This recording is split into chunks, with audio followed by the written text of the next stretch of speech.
हम सारी दुनिया। बीच हमें आज बोने दो, रोज उसे थोड़ा बढ़ने दो। छू लेंगे आकाश हम, मन के विचार हकीकत बने। सिद्धि फल से आनंद देंगे, कोशिश कर बढ़े, सोच बुलंद करे।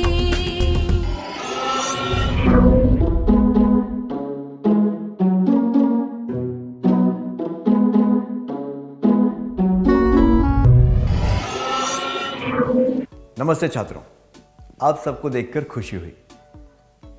क्या हम आज के सत्र की शुरुआत एक कार्यकलाप से करें? क्या आपके फोन पर कभी रॉन्ग नंबर आया है? कभी कभी हमारे नंबर पर कोई अनजाना व्यक्ति गलती से फोन कर देता है। क्या आप में से कोई दो छात्र स्वेच्छा से आकर ऐसे अनुभव के बारे में बता सकते हैं? हो सकता है कि किसी ने गलती से आपके नंबर पर फोन कर दिया हो, या फिर आपने गलती से किसी नंबर पर फोन कर दिया हो।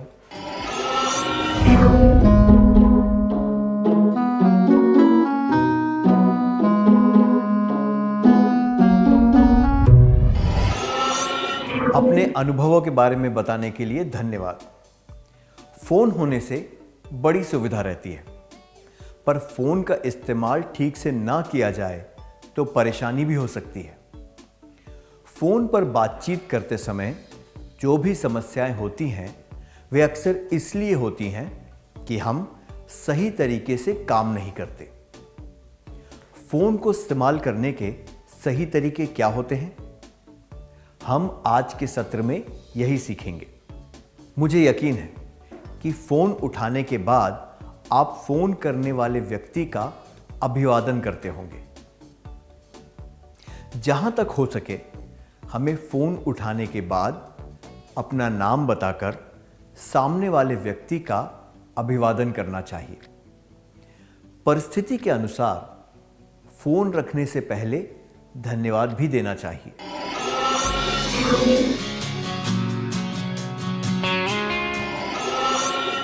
दुनिया भर में फोन इस्तेमाल करने वाले लोगों के अनुसार रॉन्ग नंबर लग जाना और वक्त बेवक्त फोन आना सबसे बड़ी समस्याएं हैं। इसीलिए किसी ने मजाक के तौर पर कहा है, फोन की घंटी बजते ही सोचता हूं अपना सिर पीट लूं।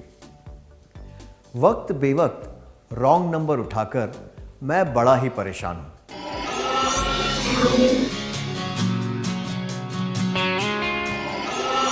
फोन लगाते वक्त जो बात सबसे पहले याद रखनी चाहिए वो है नंबर को जांचना। फोन लगाने से पहले नंबर को ठीक से देख लेना चाहिए। अब एक परिस्थिति पर ध्यान देते हैं। नित्या के जन्मदिन पर माधवी उसे सबसे पहले बधाई देना चाहती थी, इसलिए माधवी ने रात के 12 बजे ही नित्या को फोन कर दिया।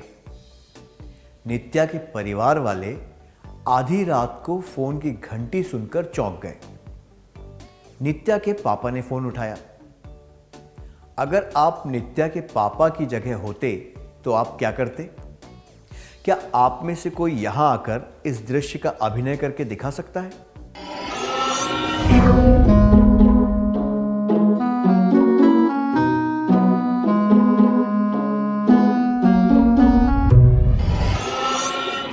धन्यवाद। हो सकता है कि नित्या के पापा को गुस्सा आ गया हो, क्योंकि किसी ने आधी रात को उनकी नींद खराब कर दी थी। वैसे भी आधी रात को फोन की घंटी बजने से चिंता हो जाती है। तो हमने इस घटना से क्या सीखा? अगर कोई बहुत ही आवश्यक बात हो या फिर कोई आपातकालीन समस्या हो, तभी सुबह सुबह या फिर देर रात को फोन करना चाहिए। हमें उचित समय को ध्यान में रखते हुए फोन करना चाहिए, खास तौर पर जब हम किसी व्यस्त इंसान को फोन कर रहे हों। तब हमें समय का पूरा ध्यान रखना चाहिए। उदाहरण के तौर पर किसी शिक्षक को स्कूल के समय या दफ्तर जाने वाले व्यक्ति को काम के समय फोन नहीं करना चाहिए। अगर हमें किसी व्यक्ति के रोज़मर्रा कार्यक्रम के बारे में पता हो तो हम उसे खाने के समय या फिर आराम के समय में फ़ोन कर सकते हैं।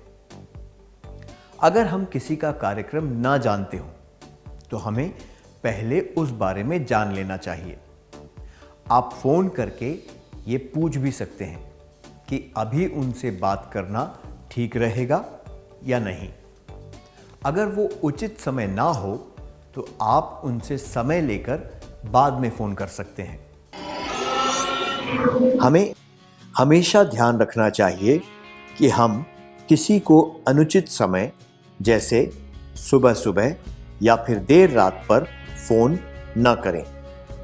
किसी से भी बात करने से पहले ये पूछ लेना चाहिए कि उनसे बात करने का ये उचित समय है या नहीं। महेश अपने दोस्त से फ़ोन पर परीक्षा के बारे में कुछ ज़रूरी बात कर रहा था। अचानक फ़ोन में कुछ खराबी हो गई, जिस वजह से उन दोनों को ठीक से सुनाई नहीं दे रहा था। महेश को क्या करना चाहिए?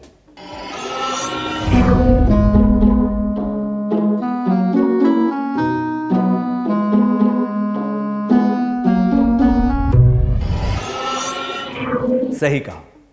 महेश को शिष्टतापूर्वक ये कहना चाहिए कि फ़ोन में खराबी हो गई है। उसे फ़ोन काटकर फिर से नंबर लगाने की कोशिश करनी चाहिए।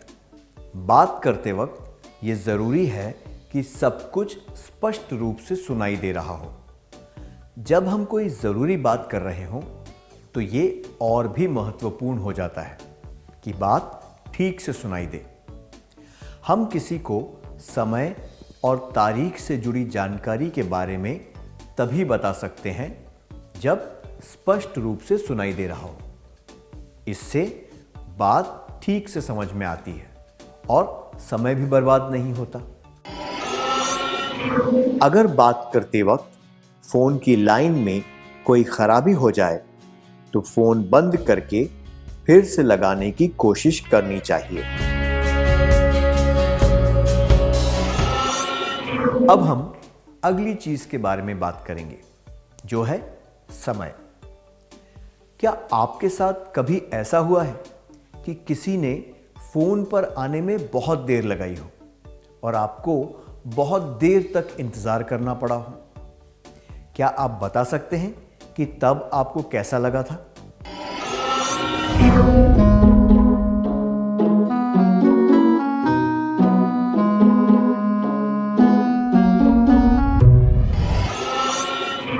सही कहा आपने। किसी से बात करने के लिए बहुत देर तक इंतजार करना पड़े तो गुस्सा आ जाता है ना? फोन चालू रखकर किसी को बहुत देर तक इंतजार करवाना अशिष्ट और अपमानजनक होता है। अगर कोई हमारे साथ ऐसा करे तो हमें भी कितनी तकलीफ होती है। इसलिए किसी को ज्यादा देर तक इंतजार नहीं करवाना चाहिए। अगर कोई व्यक्ति फोन पर बात करने ना आ सके तो हमें सामने वाले व्यक्ति को यह बताकर फोन बंद करने को कहना चाहिए। ये याद रहे कि हमें पहले फोन नहीं रखना चाहिए, बल्कि सामने वाले को फोन बंद कर देना चाहिए। हमें फोन करने वाले का नाम, फोन आने का समय और बाकी जरूरी बातें लिख लेनी चाहिए। हमें फोन पर किसी को ज्यादा देर इंतजार नहीं करवाना चाहिए। हमें सामने वाले को फोन रखने का मौका देना चाहिए। किसी का संदेश लेते वक्त हमें फोन करने वाले का नाम, फोन आने का समय और बाकी जरूरी बातें लिख लेनी चाहिए। कमला किसी शादी में गई थी, इसलिए वो 2 दिन स्कूल नहीं आई। शादी से लौटने के बाद वो जानना चाहती थी कि स्कूल में क्या गृह कार्य दिया गया था। उसने अपनी सहेली को फोन किया और निबंध का विषय लिख लिया। अगले दिन स्कूल में जब निबंध पढ़ने की बारी आई तो उसने अपना हाथ ऊपर किया। जब उसने निबंध पढ़ना शुरू किया तो सारे छात्र हंस पड़े उसके निबंध का विषय था एक बूढ़े बेर की आत्मकथा। क्या आप बता सकते हैं कि उसकी शिक्षिका ने कौन से विषय पर निबंध लिखने को कहा था? वो विषय था एक बूढ़े शेर की आत्मकथा। आपको क्या लगता है, ऐसी गलती क्यों हुई? तो हमने देखा कि कमला जल्दी में थी, इसलिए शायद उसने ठीक से नहीं सुना। उसने ये जांचने की कोशिश भी नहीं की कि उसने जो सुना वो सही था या नहीं। इस गलती से किसी का कोई नुकसान नहीं हुआ, बल्कि सबको हंसने का मौका मिल गया। पर महत्वपूर्ण परिस्थितियों में ऐसी गलती महंगी पड़ सकती है। फोन पर कोई बात ना जांचने की वजह से क्या आपको कोई परेशानी हुई है? क्या आप इसके बारे में सबको बताना चाहेंगे?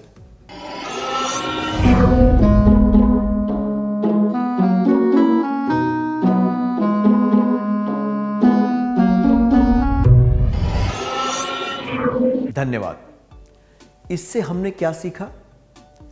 कोई भी जरूरी संदेश सुनते और लिखते वक्त हमेशा जानकारी को दोहराकर जांच लेना चाहिए। उदाहरण के लिए, कोई फोन नंबर, नाम, पता, जगह ढूंढने का तरीका इत्यादि लिखते वक्त ये देख लेना चाहिए कि आपने सारी जानकारी ठीक से सुनकर लिखी है या नहीं। याद रखिए, किसी भी तरह की सुनी हुई जानकारी को एक बार दोहराकर जांच लेना चाहिए।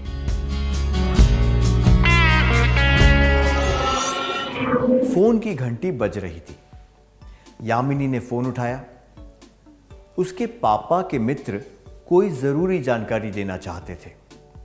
यामिनी के पापा उस समय सैर करने गए थे। यामिनी ने कहा कि वो सारी जानकारी लिख लेगी, पर उसके आसपास कोई कागज या पेन नहीं था। इसलिए उसने जोर से अपनी मां को आवाज देकर बुलाया, मां, मुझे कागज और पेन चाहिए। फोन उसके हाथ में ही था। क्या यामिनी ने सही किया? यामिनी को क्या करना चाहिए था?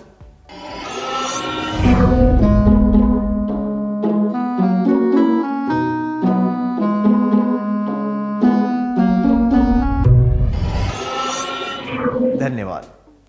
जो यामिनी ने किया वो गलत था। फोन चालू हो तो उस समय किसी को जोर से आवाज देकर नहीं बुलाना चाहिए। उसे कम से कम फोन पर हाथ रखकर मां को आवाज देनी चाहिए थी। अगर फोन के पास ही कागज और पेन रखा होता तो यह और भी अच्छा रहता। हमने इस घटना से क्या सीखा? जब फोन चालू हो तब हमें किसी और व्यक्ति के साथ ऊंची आवाज में बात नहीं करनी चाहिए। फोन के पास हमेशा ठीक से चलने वाला एक पेन या पेंसिल और कागज रखना चाहिए। जब भी कोई जरूरी बात लिखनी हो तो पेन और कागज आपको वहीं मिल जाएगा। इससे आपको आसानी होगी और पेन या कागज ढूंढने के लिए किसी को आवाज भी नहीं लगानी पड़ेगी। हमें फोन के पास हमेशा ठीक से चलने वाला एक पेन या पेंसिल और कागज रखना चाहिए। जब फोन चालू हो तब हमें किसी को जोर से आवाज नहीं देनी चाहिए।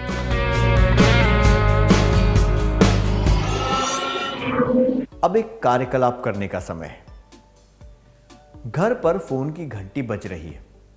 फोन आपके पापा के लिए कोई उन्हें एक समारोह में आने का निमंत्रण देना चाहता है।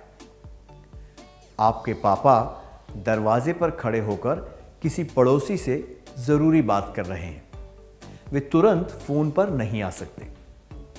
फोन पर बात सुनकर आपको अपने पापा के लिए संदेश लिखना है। आप क्या करेंगे? क्या आप में से कोई इस दृश्य का अभिनय करके दिखा सकता है?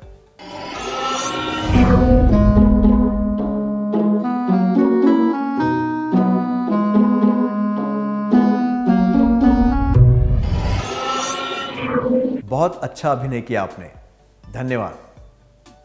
अगर हम शिष्टाचार के छोटे छोटे नियमों का पालन करें तो बात कितनी आसान और सुखद हो जाती है ना? क्या हम आज के सत्र में सीखी हुई बातों का सार संक्षेप कर लें?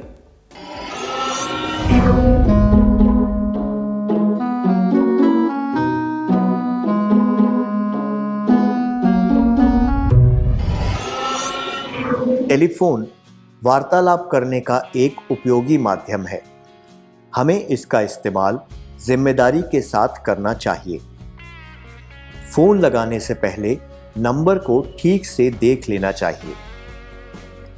हमेशा ध्यान रखना चाहिए कि हम किसी को अनुचित समय जैसे सुबह सुबह या फिर देर रात पर फोन न करें।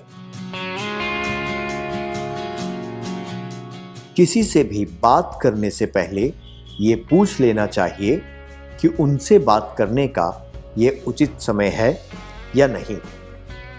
अगर बात करते वक्त फोन की लाइन में कोई खराबी हो जाए तो फोन बंद करके फिर से लगाने की कोशिश करनी चाहिए। हमें फोन पर किसी को ज्यादा देर इंतजार नहीं करवाना चाहिए।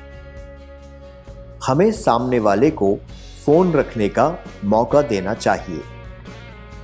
किसी का संदेश लेते वक्त हमें फोन करने वाले का नाम, फोन आने का समय और बाकी जरूरी बातें लिख लेनी चाहिए। याद रखिए, किसी भी तरह की सुनी हुई जानकारी को एक बार दोहराकर जांच लेना चाहिए। हमें फोन के पास हमेशा ठीक से चलने वाला एक पेन या पेंसिल और कागज रखना चाहिए। जब फोन चालू हो तब हमें किसी को जोर से आवाज नहीं देनी चाहिए। इतनी अच्छी तरह सार संक्षेप करने के लिए धन्यवाद।